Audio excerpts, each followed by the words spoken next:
J'avais 14 ans, le monde tournait de travers. Un sourire en vitrine peut cacher bien des hivers. Ma petite nièce avançait dans sa poussette innocente, pendant que mon enfance prenait une pente violente. J'ai rangé les souvenirs dans des tiroirs verrouillés, comme des pages qu'on refuse encore de feuilleter. Le silence me parlait plus fort que 1000 discours, et chaque nuit semblait durer beaucoup plus qu'un jour. J'ai porté le poids des mots que je ne disais pas, des blessures invisibles qu'on ne voyait pas.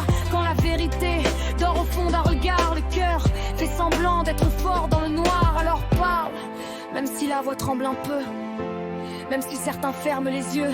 Le silence protège parfois les bourreaux, mais la parole construit des ponts sur les eaux. J'ai perdu des liens pour retrouver ma lumière. Parfois faut quitter l'hiver pour revoir le printemps derrière. Et si ton histoire te semble trop lourde à porter, sache qu'il existe des mains pour t'aider à marcher.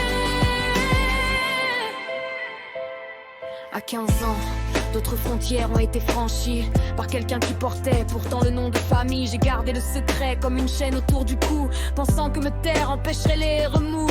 Les années passaient, mais le passé restait là comme une ombre qui connaît chacun de tes pas. J'ai appris trop tôt que certains liens peuvent blesser, et qu'un arbre généalogique peut parfois s'effuyer. Puis un jour j'ai rencontré celui qui m'a tendu la main quand je croyais que mon histoire ne valait plus rien. À 23 ans, les mots ont enfin trouvé la sortie, comme un soleil distrait après une longue nuit. Alors parle, même si la voix tremble un peu, même si certains ferment les yeux. Le silence protège parfois les bourreaux, mais la parole construit des ponts sur les eaux. J'ai perdu des liens pour retrouver ma lumière. Parfois faut quitter l'hiver pour revoir le printemps derrière. Et si ton histoire te semble trop lourde à porter, sache qu'il existe des mains pour t'aider à marcher. On m'a traité de comploteuse, inventé des scénarios, comme si la vérité devait passer par un bureau. Pourtant, même les aveux n'ont pas fermé les débats, quand certains préfèrent le mensonge qui les arrange déjà. Mais je mesure plus ma valeur à leur regard. Je construis mon avenir au lieu d'habiter le retard.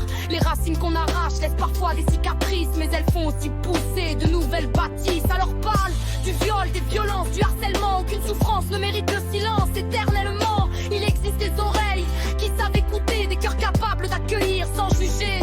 Aujourd'hui, la famille n'est plus celle du sang seulement, c'est aussi ce qui reste quand tout devient brûlant. Et même si la route est encore parfois difficile, je marche entouré et ça change tout l'équilibre. J'ai cru que me taire me protégerait du bruit, mais c'est la vérité qui m'a rendu la vie.